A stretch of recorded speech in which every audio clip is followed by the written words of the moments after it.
वामन भगवान का प्रागट्य हो जाता है तो महाराज सभी लोग बड़े प्रसन्न हैं। सब लोग वामन भगवान का बड़ा सुंदर स्वागत करते हैं। नमो विष्णुवे काल रूपाय तुभ्यं नमो नारसिंहाय ससाय तुभ्यं नमः कालभद्राय नमः काल रुद्राय संहार करते नमो वासुदेवाय तुभ्यं नमस्ते। आज भगवान का स्वागत किया, वामन भगवान का खूब स्वागत हुआ। और जो स्वागत हुआ तो वामन उसको कहते जो कभी उल्टा ना चलता हो, सीधा ही चलता हो। एक बात कहे तो करे, वैष्णव धर्म पर चलने वाला है। अब बलि शुक्राचार्य द्वारा यज्ञ कराए जाने वाला बहुत बलवान हो गया बलि। तो इधर नर्मदा मैया आई, बहुत सारे संत आए, बहुत सारे संत आए और ब्रह्मा जी आए, सरस्वती माता आई। कोई कमंडल दिया, कोई कुसा दिया, कोई खड़ाऊ दिया, कोई चटाई दिया, कोई छाता दिया। वामन भगवान छोटे से 4 अंगुल की लंगोटी बंधी है, टमाटर के जैसे गाल हैं और अनार के दानों की तरह दतियां हैं, छोटे छोटे हाथ हैं और बढ़िया प्यारे से वामन भगवान। भादव का महीना बहुत गजब है। भादव के महीने में राधा रानी आई, भादव के महीने में कृष्ण आए, भादव के महीने में वामन भगवान आए। समझ रहे हो? तो महाराज कहा जाता है इस प्रकार से अब वामन भगवान का यज्ञोपवीत संस्कार हुआ, भिक्षा मांगी, गुरु जी को दिया। फिर कहा गुरुदेव अब बताओ क्या करें। तो कहने लड़ना झगड़ना नहीं है, लड़ना झगड़ना नहीं है। आप एक काम करो, जाओ बलि को छल करके आओ, बस जो देवताओं की चीज है उसको वापस करवा दो। वामन भगवान बलि के पास गए, 99 यज्ञ का एक बकाया था। और जब एक यज्ञ बकाया था, वामन भगवान जैसे बलि के पास पहुंचे, बलि ने देखा यज्ञ छोड़कर भगा वामन भगवान के पास। स्वागतम ते नमस्तुभ्यं ब्रह्मन् किम करवामते। स्वागत किया, आप प्रभु क्या इच्छा है, क्या करूं। अब वो जानेगा। शुक्राचार्य जी आए, कहने लगे 99 यज्ञ हो चुकी, एक यज्ञ और पूर्ण कर लो, मत भागो। वो होशियार था ना शुक्राचार्य जी, गुरु जी है भाई, कब तो चाहेंगे हमारा चेला लूट जाए, नहीं चाहेंगे गुरुदेव जी। लेकिन अब बलि महाराज ने कहा ब्राह्मण देव आप कुछ मांग लीजिए। ब्राह्मण देव ने कहा हम भाई संतोषी ब्राह्मण है, हमें क्या चाहिए, हमारा कोई विवाह हुआ तो हुआ नहीं है जो हम मांग ले कुछ, तो अपने लड़का बच्चन को दे देंगे। एक छाता, एक कमंडल, उसमें कुसा लंगोटी पहने, खड़ाऊ पहने जा रहे, कहा हमको चाहिए, हमको कुछ नहीं चाहिए। तो कहा नहीं नहीं नहीं, आपको कुछ लेना पड़ेगा। विवाह नहीं हुआ है तो हमारे यहाँ बहुत सुंदर सुंदर कन्याएं हैं, कहो तो विवाह करवा दें। वामन भगवान ने कहा विवाह नहीं करेंगे, हम करेंगे तो रहेंगे कहाँ। बलि ने कहा बहुत सुंदर महल बनवा देंगे, आपको दे देंगे। तो कहा अच्छा। बलि वामन भगवान ने कहा लड़के बच्चे होंगे, पढ़ाई लिखाई कहाँ करवाएंगे। बोले हमारे बाबा का, पर बाबा का विश्वविद्यालय है, हिरण्यकश्यप विश्वविद्यालय, वहां पढ़ाई करने के लिए भिजवा देंगे। वामन भगवान ने कहा अच्छा। और पढ़ाई तो चलो कर लेंगे, और कहीं एक को मरी गए तो क्या होगा, कौन रोएगा। बलि महाराज ने कहा किराए पर से मंगा लेना रोए के लिए।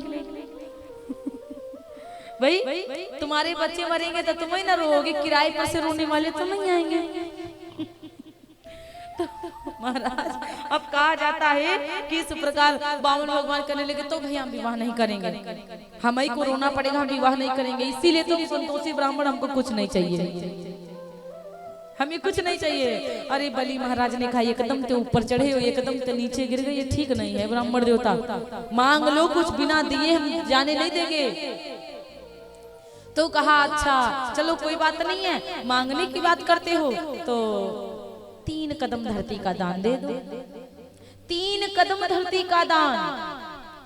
अब भैया 3 कदम धरती का दान समझ रहे हैं, कहा हमको ये बात नहीं समझ में आ रही है कि आप 3 कदम धरती का दान लेंगे, आप बुद्धि में भी छोटे और दिखने में भी छोटे, और ब्राह्मण देवता कुछ और बढ़िया वाला मांगते। कहने लगे ना ना ना, 3 कदम धरती दान में हम प्रसन्न हैं, हम संतोषी ब्राह्मण हैं, और देना है तो संकल्प करो वरना आधा ही फल मिलेगा, पूर्ण फल भी नहीं मिलेगा महाराज। और जैसे इतनी बात बलि महाराज सुनते तो जैसे गड़ुआ उठाए उसमें जल था, और जैसे गड़ुआ उठाए उसमें जल था, और शुक्राचार्य सोचे ए मत दो, ये कोई साधारण ब्राह्मण बनकर नहीं, साक्षात नारायण आए हैं। बलि महाराज ने कहा ब्राह्मण है तो कोई बात नहीं, 3 कदम धरती में शांति मिल जाएगी इनको, अब अगर भगवान है तो क्या हुआ, हम तो प्रसन्न हैं, भगवान है तो बड़े भाग्य की बात है भाई। अब शुक्रा राधे राधे, अब शुक्राचार्य जी तुरंत कहते हैं भैया इधर इधर, शुक्राचार्य जी कहते हैं कि अब ये मानने वाला तो हमारा चेला है नहीं, अब जब ये शिष्य हमारा मानने वाला नहीं है तो एक काम करें, गड़ुआ की टोटी में बाबा जाके बैठ गए। शुक्राचार्य जी गड़ुआ की टोटी में बैठ गए, एक आंख से देखो, भगवान ने 2 आंखें दिया है, एक अच्छी है एक बुरी, तो एक आंख फोड़ देना चाहिए। क्यों?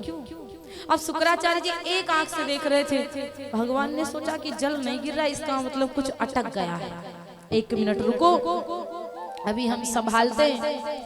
और जैसे 1 मिनट रुकने की बात की, कुछ की डाब उठाई और उठाई डाब, और एकदम से शुक्राचार्य एक आंख से देख रहे थे, वही आंख में चुभ दे चली गई डाब, और जैसे गई शुक्राचार्य की एक आंख फूट गई, कहने लगे तुम्हारे जैसा शिष्य मरे चाहिए, हम जा रहे। शुक्राचार्य जी ने कहा जाओ तुम बैठो। बलि महाराज ने कहा गुरुदेव जी कौन कहा था तुमको गड़ुआ के अंदर बैठो। अब गुरु जी हुई गए काने, और जैसे गुरु जी काने हुए गुरु जी तो चले गए। अब बलि महाराज ने 2 कदम धरती का दान दिया। कहा जाता है 1 कदम तो भगवान का पूरा आकाश नाप लिया, पृथ्वी नापी 1 में, दूजे में आकाश, तीजा पद कहाँ रखूं सारे असुर निराश। 1 में आकाश, 1 में पृथ्वी, दूसरा चरण, तीसरा चरण रखा, बताओ कहाँ रखें। सब लोग बड़े परेशान हैरान, अब क्या करूं। और जब सब हैरान परेशान तो महाराज अब कहा जाता है, बलि महाराज ने कहा ठहरो, दान देने वाले से बड़ा, उसकी चीज से बड़ा होता वो स्वयं देने वाला। आप मेरे शीश के ऊपर पैर रखो। बलि महाराज की बिटिया थी जिसका नाम था रत्नमाला।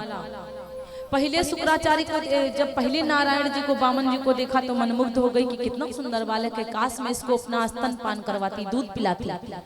और जब देखा पिता के सर के ऊपर बामन भगवान ने चरण रखा तो गुस्सा हो गई, इसको मैं अपना स्तन पान करवाऊंगी। अरे पिलाना है दूध तो जहर लगा कर पिला दूंगी, वही पूतना बनेगी जाकर। भगवान उधारी नहीं रखते। भगवान ने कहा था जो कहती हो सब पूर्ण होगा। भगवान के आगे मौसी बनकर आएगी। अब महाराज कहा जाता है कि भगवान से कहा मांग लो, भगवान ने कहा बलि से। अब तीसरा चरण रखा तो डायरेक्ट सबसे नीचे पाताल में पहुंच गए बलि। और जब बलि पाताल में पहुंचे,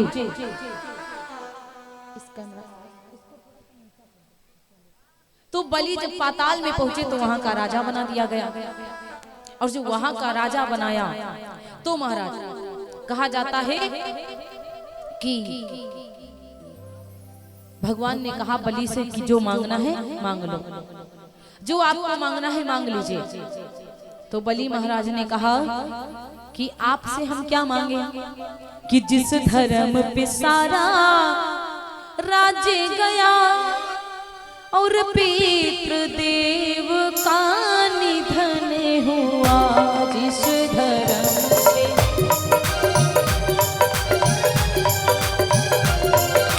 देव का निधन हुआ, जिस राज्य पे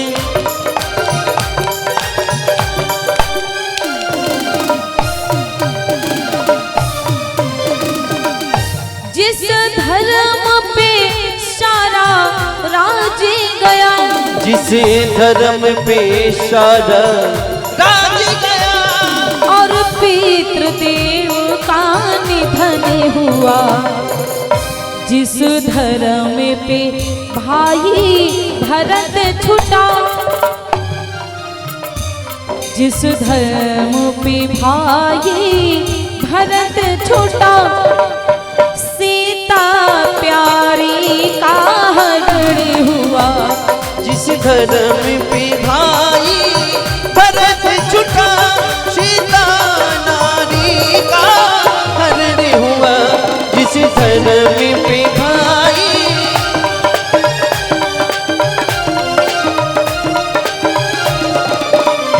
और उस धर्म पे भाई लक्ष्मण भी कर मरता है तो मर जाए, आवाज यही मुख से होगी, आवाज यही मुख से होगी, यह धर्म नहीं जाने पाए, आवाज यही मुख से होगी, ये धर्म नहीं जाने पाए।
बलि महाराज ने कहा जिस धर्म पे पिता का मरण हुआ, आप ही तो राम बन के आएंगे ना, जिस धर्म पे पिता का मरण हुआ, भाई भरत छूटा, लक्ष्मण भी गर मरता है तो मर जाए, सीता का हरण हुआ, लेकिन फिर भी धर्म के कारण सबने अपने आप को त्याग दिया, लेकिन घर नहीं, घर त्याग दिया लेकिन अपना धर्म अपना वचन नहीं त्यागा।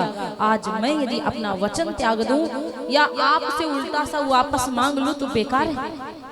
जो देवों जो स्वयं मांगने आया है वो दान मुझे क्या दे देगा। जो देवों का शुभचिंतक है वो मेरा कष्ट क्या हर लेगा। आप तो देवताओं के शुभचिंतक हैं, आप मेरा कष्ट क्या हरने आए, ऐसा तो नहीं है। आज इस प्रकार से बलि महाराज ने कुछ नहीं मांगा और बस यही कहा अगर देना ही है तो आप जब घर से निकलूं तो आपको देखूं, घर से बाहर से आऊं तो आपको देखूं। भगवान अब तो बड़े चक्कर में फंस गए। भगवान ने सोचा अब तो द्वारपाल बना के रख लेगा मुझे, क्योंकि भाई ना जाने कब निकलेगा, कब आएगा, कब निकले, इसका मतलब हमको द्वारपाल बन के रहना पड़ेगा। अब भगवान नारायण समझ लो कि द्वारपाल बनकर खड़े। तब लक्ष्मी माता को जब ज्यादा दिन हुए देखे कि भगवान नहीं आए, तब लक्ष्मी माता जी एक छोटी सुंदर सी कन्या का वेश बना करके आए।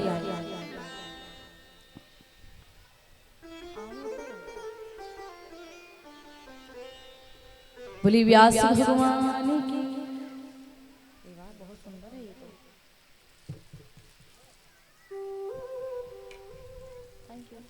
मेरे लड्डू के लिए ड्रेस कितनी प्यारी लग रही है मुझे, ये देखो।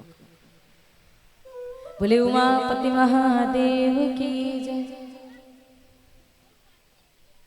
और मैं निवेदन करना चाहूंगा भारतीय जनता पार्टी कार्यालय मंत्री भाजपा महानगर लखनऊ से आए हुए आशीष मिश्रा जी से, जो वक्ता है, उनसे निवेदन करना चाहूंगा मंच पर आइए, दीजिए से आशीर्वाद प्राप्त करिए।